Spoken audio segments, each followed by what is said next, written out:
আসসালামু আলাইকুম এবং স্বাগতম সবাইকে নিউরো রক্সের একটি নতুন এপিসোডে। এই পডকাস্টে আমরা আলোচনা করব নতুন বাংলাদেশ নিয়ে। নতুন বাংলাদেশে বর্তমান কি পরিস্থিতি তৈরি হয়েছে, রাজনৈতিক প্রেক্ষাপট এবং ছাত্রদের নতুন দল সম্পর্কে বিস্তারিত আলোচনা নিয়ে আমাদের সাথে আজকে স্টুডিওতে আসছেন ময়নামতি মেডিকেল কলেজের স্টুডেন্ট, তৃতীয় বর্ষের শিক্ষার্থী শারাফাতুল্লাহ। এখন আমরা তার কাছে চলে যাব।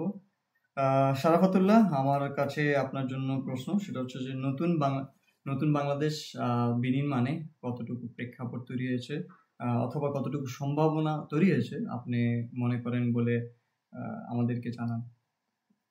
আসসালামু আলাইকুম রহমতুল্লাহ। প্রথমত বলতে হয় যে 1971 সালে আমরা স্বাধীন হয়েছি যে জন্য যে আমরা একটি বিশ্বের দরবারে একটি স্বাধীন সার্বভৌম দেশ হিসেবে মাথা উঁচু করে দাঁড়াবো, নিজের মতো করে সিদ্ধান্ত নিব, নিজের দেশ নিজে চালাবো। কিন্তু আমরা দেখা গেছে এত বছর পরও আমরা সেই পুরনো যে প্রবঞ্চনা, যেটা আমরা 1948 সাল থেকে পাকিস্তান হওয়ার পথে 1947 থেকে 1971 পর্যন্ত যে দীর্ঘ 24 বছর, ওই দীর্ঘ 24 বছর আমরা যে প্রবঞ্চনার শিকার হয়েছি, প্রায় সেম রকমের অথবা তার চেয়ে অনেকটা বেশিও বলা যায়। আমরা গত 17 বছরে আমরা সেই রকমের সমস্যাগুলো ফেস করেছি। তো সেই প্রেক্ষাপটে কোটা সংস্কার আন্দোলন থেকে একটা বুমেরাং হয়ে সেটা পরিশেষে একটা আন্দোলনের রূপ নিয়েছে, গণ অভ্যুত্থানের রূপ নিয়েছে, একটা বিপ্লবের রূপ নিয়েছে। যে বিপ্লবটার মূল মটো ছিল আমরা একটা নতুন বাংলাদেশ বিনির্মাণ করব, যেখানে দেশটা হবে বৈষম্যহীন। সেই দৃষ্টিকোণ থেকে একটা ভালোই সম্ভাবনা আছে, যেহেতু আমরা ফ্যাসিস্ট সরকারকে বিদায় করতে পেরেছি। এখন নতুন নতুন সম্ভাবনার দুয়ার উন্মুক্ত হয়েছে, যে আমরা একটা নতুন বাংলাদেশ বিনির্মাণ করব, নিজের মতো করে নিজের দেশকে করবো ইনশাল্লাহ। আর সেক্ষেত্রে সম্ভাবনাগুলোর পাশাপাশি কিছু যে আমাদের কিছু রাজনৈতিক প্রতিবন্ধকতা আমাদের সামনে আমরা বিদ্যমান পাচ্ছি। বলা যাবে যে তার মধ্যে প্রথম এবং একেবারে সবচেয়ে বড় কারণ সেটি হচ্ছে যে রাজনৈতিক দলগুলোর মধ্যে যে এই যে পরস্পর কাঁথা চুরাচুরি এবং পরস্পর মতামতকে গুরুত্ব না দেওয়ার বিষয়টা, তারপর হচ্ছে বিষয়গুলো জাতীয় ঐক্যের স্বার্থে যে একমত না হওয়া বা জাতীয় স্বার্থে তো ঐক্যবদ্ধ না হতে পারা, এই জিনিসগুলো যে খুব বেশি একটা প্রতিবন্ধকতা সৃষ্টি করতে পারে আমাদের এক্ষেত্রে। আর আরেকটা বিষয় হচ্ছে যে নতুন বাংলাদেশ গড়ার ক্ষেত্রে যে ছাত্রদেরকে এগিয়ে আসতে হবে, কিন্তু আমরা দেখতে পাচ্ছি যে ছাত্রদের একটা বিশাল অংশ অথবা শিক্ষার্থীদের একটা বিশাল অংশ কিন্তু এখনো রাজনীতি সচেতন না।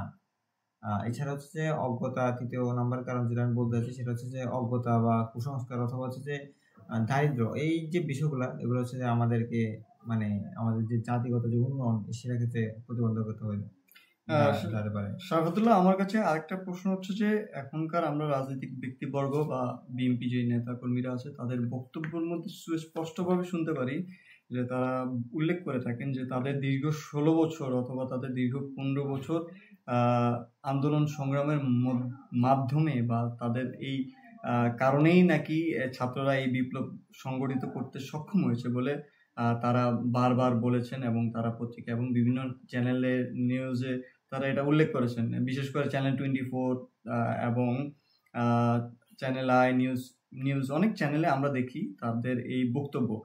তাদের বক্তব্য সম্পর্কে আপনার মতামত এবং আপনারা কি মনে করেন তাদের এই মন্তব্য কতটুকু যুক্তিসঙ্গত এবং কতটুকু আপনাদের সাথে বৈষম্য করা হয়েছে?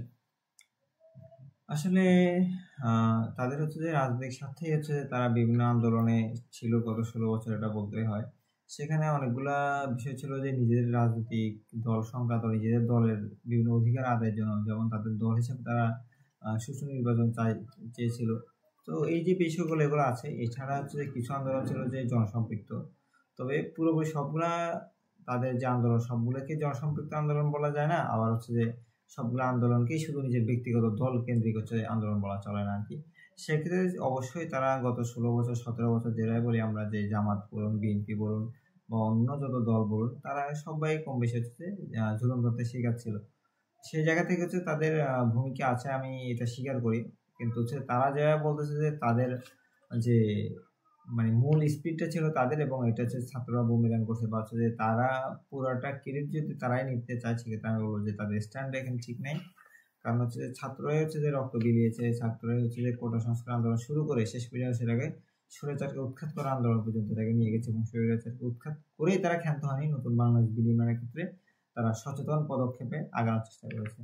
তো সেক্ষেত্রে তাদের বক্তব্যগুলোকে আরো সুচিন্তিত এবং বিবেচনা প্রসূত হওয়া উচিত বলে আমি মনে করি। আমরা আরেকটু সংযুক্ত করতে চাই সেটা হচ্ছে যে আমাদের এখন বর্তমান বিএনপির দায়িত্ববান যে ব্যক্তিবর্গ রয়েছেন তাদের মধ্যে অধিকাংশ লোকই বলছেন যে আওয়ামী লীগের বেশিরভাগ লোকই তো খারাপ না, বা তাদের অনেকের নির্বাচন করার অধিকার আছে, সেটা জনগণ নির্ধারণ করবে, এই ধরনের বক্তব্য দিয়েছেন।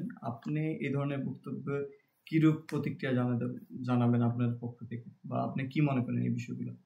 এটা তো অবশ্যই বলা যায় যে এক প্রকার এটা স্বৈরাচারকে পুনর্বাসন করার চেষ্টা করা হচ্ছে। এখানে হচ্ছে যে ভালো আওয়ামী লীগ, খারাপ আওয়ামী লীগ এভাবে হচ্ছে একটা ডিমার্কেশন করার মাধ্যমে হচ্ছে জাতিকে একটা বিভ্রান্ত করার প্রচারণা চালাচ্ছে, অথবা একটা জাতিকে বিভ্রান্ত করার একটা এজেন্ডা তারা বাস্তবায়ন করার জন্য সামনে এগিয়ে যাচ্ছে।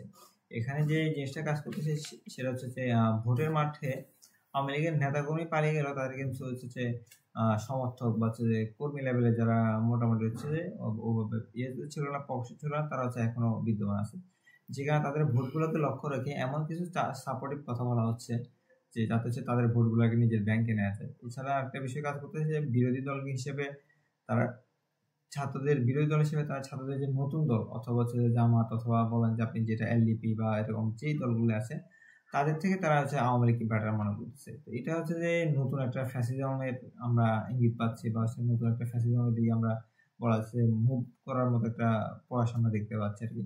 তবে এরকম করলে দেশ এবং জাতির সাথে যেরকম বেইমানি হবে, শহীদদের রক্তের সাথে অনেক বেশি বড় একটা বেইমানি হবে। এবং আশা করি যে শর্ট রানে যদি এরকম মানুষগুলো সফল হতে পারে, আমরা বা স্পেসিফিক যদি কোনো একটা নির্দিষ্ট দলের কথা বলি, শর্ট টার্মে দেখা যেতে পারে যে তারা নির্বাচন জয়ী হয়ে ফিরে আসতেছে, তাহলে বলা যায় যে ঠিক আছে। বাট লং টার্মে তারা সাফার করবে, কারণ শহীদদের রক্ত কখনো বৃথা যায় না, এবং এটার সাথে যেই যতবার বেইমানি করেছে আগে হোক পরে হোক তারা সেটার প্রতিফল পেয়েছে আর কি। আমরা প্রায়শই সোশ্যাল মিডিয়াতে লক্ষ্য করছি, জামাতের বক্তব্য ছিল ওনারা রাজনীতিক বা নির্বাচন যে বিষয়গুলো সেটা হচ্ছে যে সংস্কারের পরবর্তী সময়ে একটা সুনির্দিষ্ট সময়ে নির্বাচনের কথা বলছেন। অন্য পক্ষে বা বিএনপির পক্ষে যদি আমরা লক্ষ্য করি, তারা সরকারকে সময় বেঁধে দেওয়ার কথা বলছেন, রাস্তায় নামার কথা বলছেন, এবং সুস্পষ্ট সময় নির্ধারণ করে সরকারকে নির্বাচনের কথা বলছেন, যে নির্বাচনের রোডম্যাপটা যাতে স্পেসিফিক করা হয়। এই বিষয়গুলো নিয়ে বিএনপি খুব জোরসোর করে বলছে, এবং তারা বলছে ঈদের পরে যদি জনগণের স্বার্থ হয় তাহলে রাস্তায় নামবো, এই বিষয়গুলো তারা বলছে। আপনি নির্বাচন এবং হচ্ছে সংস্কার, এই দুইটার মধ্যে আপনি পার্থক্য করে দেখছেন, নাকি হচ্ছে যে সংস্কারের পরে নির্বাচন এই বিষয়টা চাচ্ছেন? আপনার কি মতামত এই বিষয়গুলো নিয়ে? এখানে একটা বিষয় হচ্ছে যে মাথায় কাঁঠাল ভেঙে খাওয়ার মতো একটা বিষয় এখানে চলে আসে অবশ্যই। যে দেখা যাচ্ছে যেটা আমার দলীয় স্বার্থ, সেটা হচ্ছে যে আমি জনগণের স্বার্থ বলে হচ্ছে এটা আমি ফায়দা ওঠার চেষ্টা করতেছি, এরকম একটা ব্যাপার এখানে ঘটতেছে। যে বলা হচ্ছে যে ভোট জনগণ যাচ্ছে, অথচ জনগণ কিন্তু ভোটের জন্য জনগণ এখনো পর্যন্ত ওভাবে কোনো আমরা যেটা ডিমান্ড বলে যে একটা কিছু একটা যদি কায়েম হতে হয় অথবা কিছু একটা বিষয় যদি প্রতিষ্ঠিত হতে হয় বা কোনো একটা মতামত যদি খুব বেশি মানুষের মধ্যে ছড়িয়ে যেতে হয়, তাহলে সেটা হচ্ছে পাবলিক ডিমান্ড আগে তৈরি হতে হয়। সে পাবলিক ডিমান্ড অতটুকু তৈরি হয়েছে কিনা আমরা এটা দেখতে পাচ্ছি না, কিন্তু বারবার বক্তব্যে বলা হচ্ছে যে জাতি ভোট চায়, জাতি ভোট চায়। এটা আসলে যে দলীয় এজেন্ডার যে বিষয়টা সেটা হচ্ছে জনগণকে এখানে সম্পৃক্ত করা, অথবা জনগণের স্বার্থকে এখানে হচ্ছে যে বড় দেখে হচ্ছে নিজের রাজনৈতিক স্বার্থ উদ্ধারের একটা চেষ্টা বলা যায় আর কি। তো সেক্ষেত্রে হচ্ছে যে অন্তর্বর্তী সরকার এখানে এত অল্প সময়ের ভিতরে আজকে দেশকে পুনর্গঠন করা সম্ভব না। আর যে সংস্কারের কাজগুলো হাতে নিয়েছে দলীয় সরকারের আমলে আমরা দেখেছি যে অনেকবার সিদ্ধান্ত নেওয়া হয়। এটা প্রত্যেকটা সংসদ আমরা যে দেখতে পাই, সংবিধান দেখতে পাই, সংবিধানের যে সংশোধনীগুলা বেশিরভাগ সংবিধানের সংশোধনীগুলোর ভিতরে আমরা অনেক বেশি বায়াসনেস দেখতে পাই। তাহলে বলা যাচ্ছে যে সংস্কার যেহেতু একটা নিরপেক্ষ বিষয় এবং হচ্ছে যেটা জাতির জন্য, জাতির আগামী ভাগ্যের জন্য খুবই একটা সেন্সিটিভ বিষয়, সেই জায়গা হচ্ছে যে একটা দলীয় সরকার কখনো হচ্ছে যে মানে ওইভাবে কাজ করতে পারবে না যেভাবে একটা নিরপেক্ষ সরকার কাজ করতে পারবে। সেই জন্য হচ্ছে সরকার, আমি মনে করি যে সংস্কার জিনিসটা হচ্ছে একটা নিরপেক্ষ সরকার, যেমন হচ্ছে জনতার সরকার বলা যায় এক প্রকার। এখন আমাদের যে ইন্টারিম গভর্নমেন্ট আছে সেটাকে, যেহেতু ইন্টারিম গভর্নমেন্টের মেইন পারপাসটাই হচ্ছে যে আমার সংস্কার করাটা, সেহেতু যত তাড়াতাড়ি সম্ভব তাদেরকে সংস্কারকে ফোকাস করে আগানো এবং সংস্কারের সাথে সাথে যে আমাদের যে রাজনৈতিক যে পট পরিবর্তনের জন্য যে এটা খুবই গুরুত্বপূর্ণ নির্বাচনের বিষয়টাতে ফোকাস করা উচিত। তবে সংস্কারের বিষয়টা আধা আধা সমাপ্ত রেখেই কখনো নির্বাচনের কাজে হাত দেওয়া উচিত হবে না বলে আমি মনে করছি আর কি। আমরা এই মুহূর্তে মানে ছাত্রদের নতুন দল সম্পর্কে জানতে পারি, এবং ছাত্রদের নতুন দল সম্পর্কে আমি জানতে চাই আপনার প্রত্যাশা এবং আক্ষেপের যে জায়গাটা, সেটি নিয়ে আপনি কিছু যদি বলেন। আচ্ছা, আপনি ছাত্রদের দলের ব্যাপারে বলেছেন। তো ছাত্রদের দলের নামটা হচ্ছে ন্যাশনাল সিটিজেন পার্টি, সংক্ষেপে বললে বলা যায় যে এনসিপি, বা বাংলা হচ্ছে যে জাতীয় নাগরিক পার্টি বা জাতীয় নাগরিক দল। তো এটা খুবই সম্ভাবনাময় একটা বিষয় ছিল, বা একটা সম্ভাবনাময় দল ছিল, কিন্তু দেখা গেছে যে আমরা দেখতে পাচ্ছি যে এই দলটা আসলে যেভাবে ওঠার কথা আমরা চিন্তা করছি, বা যেই পরিমাণ মানে হাইপ এটা ক্রিয়েট হয়েছিল প্রথম দিকে, সেটা হচ্ছে যে এখন আমরা ওইভাবে দেখতে পাচ্ছি না। দিচ্ছে যে মনে হচ্ছে, আমার কাছেই মনে হচ্ছে অনেকটা যে ভিপি নুরের যে দল, ওই দলের মতোই কাছাকাছি পরিণতি যাবে, এরকম আমার মনে হচ্ছে আর কি। বাট আমার মতামত যে সঠিক হবে ব্যাপারটা এরকম না। আর এক্ষেত্রে বলতে হয় যে নতুন রাজনৈতিক বিনির্মাণের ক্ষেত্রে এই দলটা খুব একটা ভালো ভূমিকা রাখতে পারবে বলে আমি বিশ্বাস করি, ইনশাল্লাহ। কারণ এখনো পর্যন্ত আমরা দেখতেছি যে তারা যে নতুন নতুন যে কথাগুলো বলতেছে, বা ইনক্লুসিভ যে পলিটিক্সের কথা বলতেছে, সেগুলো আসলে দেশের রাজনীতির জন্য বর্তমান প্রেক্ষাপটে খুবই প্রাসঙ্গিক।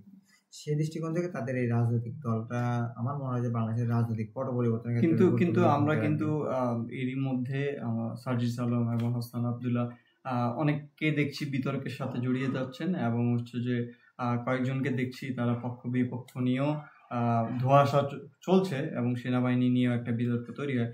সো এই সবগুলা বিষয় নিয়ে আপনি কি মনে করেন? এই নতুন দল তৈরি হওয়ার কিছু সময়ের মধ্যেই তাদের মধ্যে কিছুটা বিশৃঙ্খলা বলা যায়, সেই ক্ষেত্রে শোডাউন করা সার্জিসে এবং হাসান আব্দুল্লাহ সেনাবাহিনী নিয়ে বিতর্ক তৈরি করা, এই প্রেক্ষাপটগুলা যদি বিবেচনা করেন তাহলে কি পরিস্থিতি দাঁড়ায় আপনার মতে? এক্ষেত্রে যেটা বলতে হয় যে যেহেতু একটা নতুন রাজনৈতিক দল, যে ছাত্ররা রাজনীতিতে আসছে, এই সময়টাতে ছিল যে তাদের পড়া টেবিলে থাকার কথা ছিল, অথবা হচ্ছে যে জবের প্রিপারেশন নেওয়ার মতো যে সময়টা বা যে বয়সটা, ওই বয়সে হচ্ছে যে ওনারা রাজনীতি করতেছেন। তো এইখানে যে বিষয়টা আসে যে মানুষ মাত্রই ভুল করবে, এটাই স্বাভাবিক, এটা স্বাভাবিকভাবে নিতে হবে। বাংলাদেশে এমন কোনো রাজনৈতিক ব্যক্তিত্ব পাওয়া যাবে না যে হচ্ছে যে বড় রকমের কোনো ভুল ছাড়াই একেবারে মানে তার রাজনৈতিক জীবন শেষ করতে পারছে। তো সেই জায়গা থেকে যেহেতু নতুন রাজনৈতিক দল ওনারা হচ্ছে গঠন করেছেন, এবং হচ্ছে নতুনভাবে রাজনীতি করার চিন্তা করতেছেন, তো অনেক ক্ষেত্রে হচ্ছে ভুল ত্রুটি হচ্ছে। এগুলা আমি স্বাভাবিকভাবে দেখতেছি, তবে এই ভুলগুলোর ব্যাপারে আরো বেশি সতর্ক হওয়া উচিত। কারণ হচ্ছে যে অলরেডি কিন্তু অনেক বড় বড় রাজনৈতিক দলগুলো ওনাদের কাছে প্রতিদ্বন্দ্বী হিসেবে নিয়ে নিচ্ছে। সেক্ষেত্রে হচ্ছে ওনাদের ছোট ছোট ভুলগুলো এখানে অনেক বড় আকারে দেখানো হচ্ছে, অথবা দেখানো হবেও। সেক্ষেত্রে একটু সতর্ক থাকা উচিত এখানে। আর হচ্ছে যে এমন কোনো বিষয়, এমন কোনো কাজ তাদের দ্বারা করা উচিত হবে না যেটা হচ্ছে তাদেরকে জনতার কাতার থেকে নামিয়ে হচ্ছে যে মানে এলিট শ্রেণীর কাতারে নিয়ে যাবে, এবং হচ্ছে জুলাই আন্দোলনের সাথে পরিপন্থী এরকম কাজ বলে বিবেচিত হবে। এরকম কোনো কাজে তাদেরকে হাত দেওয়া অথবা সেই সব কাজে ইনভলভ হওয়া কোনো বড় তাদের জন্য সমস্যা হবে না বলে আমি মনে করি। আপনার কাছে আমার শেষ প্রশ্ন, সেটি হচ্ছে যে ভারতের বর্তমান পরিস্থিতি এবং ভারত বাংলাদেশ নিয়ে বিতর্কমূলক বিভিন্ন আলোচনা, তাদের যে আহ, বক্তব্য আমরা নিউজ চ্যানেলগুলো, নিউজ পোর্টালগুলোতে দেখতে পাচ্ছি, এবং তাদের যে উস্কানিমূলক বক্তব্যের মাধ্যমে আমাদের বাংলাদেশের যে প্রতিক্রিয়া, অনেক কিছু বিবেচনা করে দেখতে গেলে তারা মূলত বাংলাদেশকে হুমকি মনে করছে, এবং ওপেনলি তারা বিষয়গুলো বলছে যে বাংলাদেশের এখন যে পরিস্থিতি ভারতবর্ষের জন্য শুভকন্যা বা মঙ্গল বয়ে আনছে না। সেই ক্ষেত্রে ডাক্তার ইউনূসকে তারা সবচেয়ে বেশি হুমকি মনে করছে। তো সেই ক্ষেত্রে ভারত নিয়ে আপনার কি মতামত, বা ভারতের বর্তমান পরিস্থিতি নিয়ে আপনি কি উপলব্ধি করতে পেরেছেন? ভারত আমাদের প্রতিবেশী রাষ্ট্র, এটা অস্বীকার করার সুযোগ নেই, কারণ আমরা 3 দিক দিয়ে হচ্ছে ভারত বেষ্টিত।